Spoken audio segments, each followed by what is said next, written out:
8월 21일 수요일에 함께 하시는 우리 발리안교회 교회 여러분, 우리 각 사람은 모두 하나님의 선물이고 서로에게 선물입니다.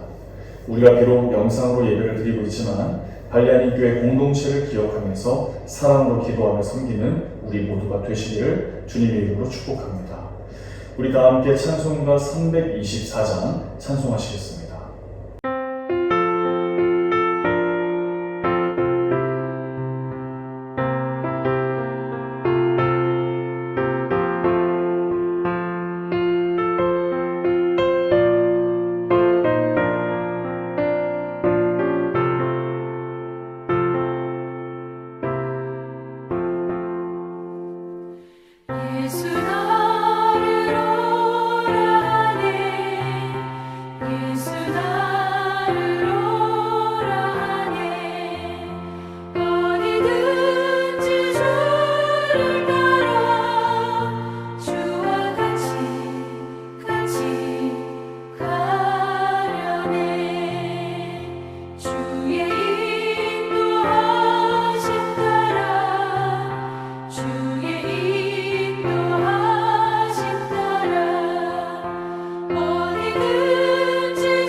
오늘 우리에게 주신 하나님 말씀은 사무엘상 15장 1절에서 29절까지 말씀입니다.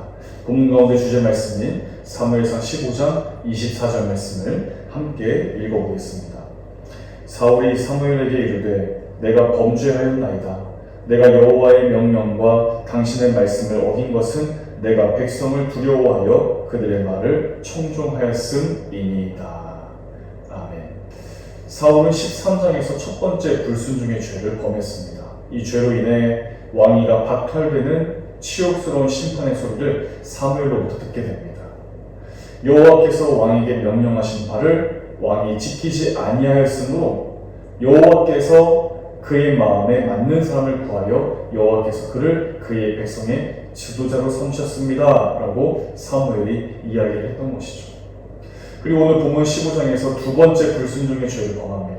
그리고 다시 사무엘로부터 왕위를 잃게 될 것이라고 하는 그 음성을 듣게 됩니다. 내가 사울을 왕으로 세운 것을 후회하노니 그가 돌이켜 나를 따르지 아니하며 내 명령을 행하지 아니하였음이니라 하신지라. 사무엘이 근심하여 온 밤을 여호와께 부르짖으니라.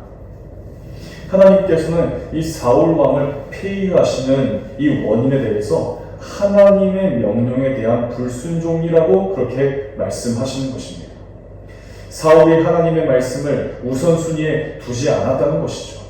그는 백성들의 평가가 먼저였고 자신의 왕권을 유지하는 데 우선순위를 두고 있었습니다. 사울은 하나님의 심판의 경고에 대해서 두 번에 걸쳐서 이렇게 변명합니다. 자신이 범한 불순종이 불가피했다는 사실을 백성들이 두려웠기 때문에 하나님의 명령을 어길 수밖에 없었다라고 이야기를 하는 것이죠. 백성들의 평가를 더 두려워하고 있습니다. 오늘 본문 보게 되면 사울이 사무엘에게 이르되 내가 범죄하였나이다. 내가 여호와의 명령과 당신의 말씀을 어긴 것은 내가 백성을 두려워하여 그들의 말을 청종하였음이니이다 라고 이야기합니다. 사울이 백성들을 두려워했다라고 하는 이 표현은 자신의 왕권이 상실되는 것에 대한 두려움이었습니다. 백성들이 자기의 왕권을 유지해 준다고 그렇게 이 사울은 생각하고 있었습니다. 사울에게 왕권을 허락하신 분은 하나님이셨지만 사울의 말을 들어보면 눈에 보이는 백성을 더 의식하고 있다는 사실을 발견할 수 있습니다. 그는 백성들의 표를 의식하고 있었고 백성들로부터 지지받고 인정받기 위해 몸부림치고 있었고 전쟁에서 승리를 했을 때에도 그 승전의 기쁨을 자신의 결과로 취하고 있었습니다. 하나님께 감사를 드리거나 기쁨의 제사를 드렸다라고 하는 표현은 없습니다.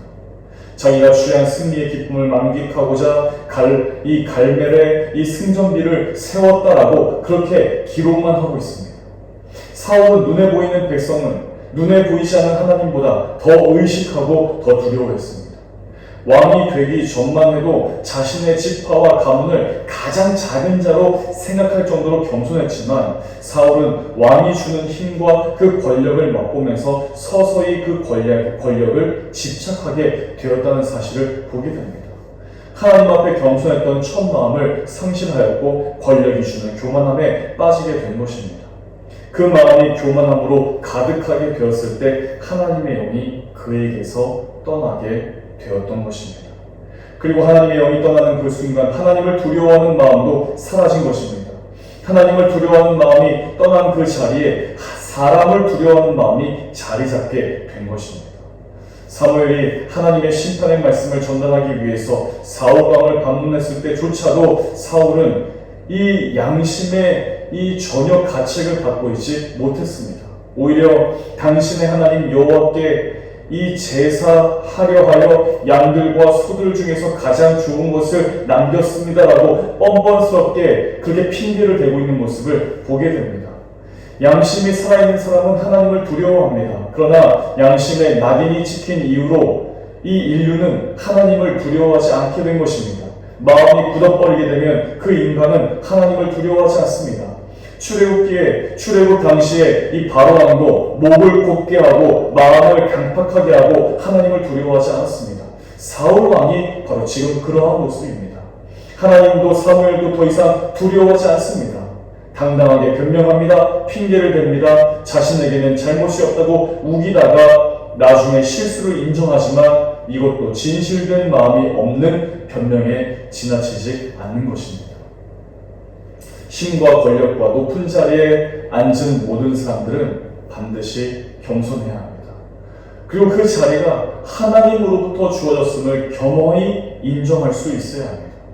사울처럼 백성들로부터 지지받고 인정받고 자신의 왕권을 유지하기 위해 집착하다 보면 결국 모든 것을 잃게 되고 마는 것입니다. 이 사건은 백성들의 평가보다 하나님의 평가를 우선순위에 두어야 한다는 것을 우리에게 교훈해 주고 있습니다.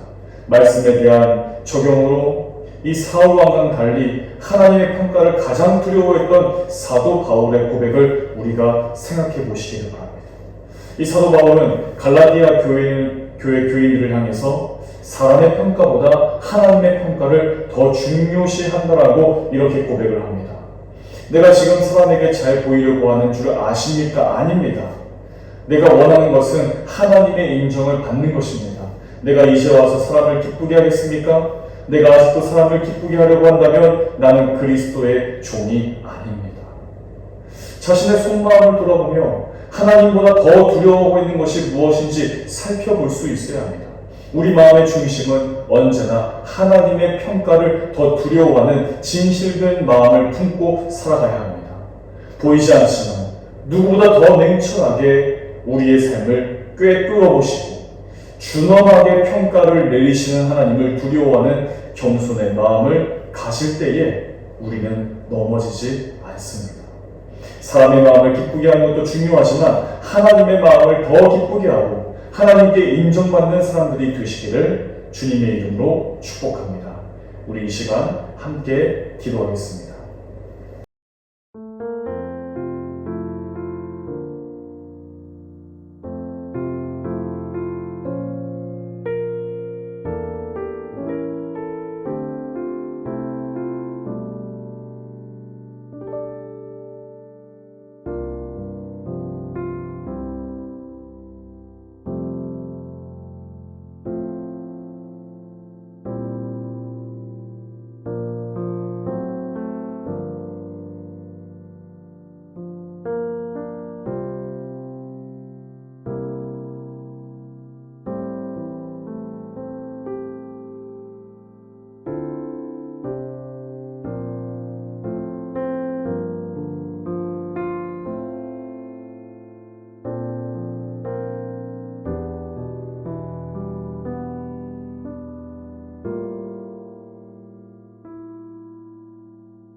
주기도문으로 수요 예배를 마치겠습니다. 하늘에 계신 우리 아버지, 아버지의 이름을 거룩하게 하시며 아버지의 나라가 오게 하시며 아버지의 뜻이 하늘에서와 같이 땅에서도 이루어지게 하소서. 오늘 우리에게 용할 양식을 주시고 우리가 우리에게 잘못한 사람을 용서하여 준 것 같이 우리 죄를 용서하여 주시고 우리를 시험에 빠지지 않게 하시고 악에서 구하소서. 나라와 권능과 영광이 영원히 아버지의 것입니다. 아멘.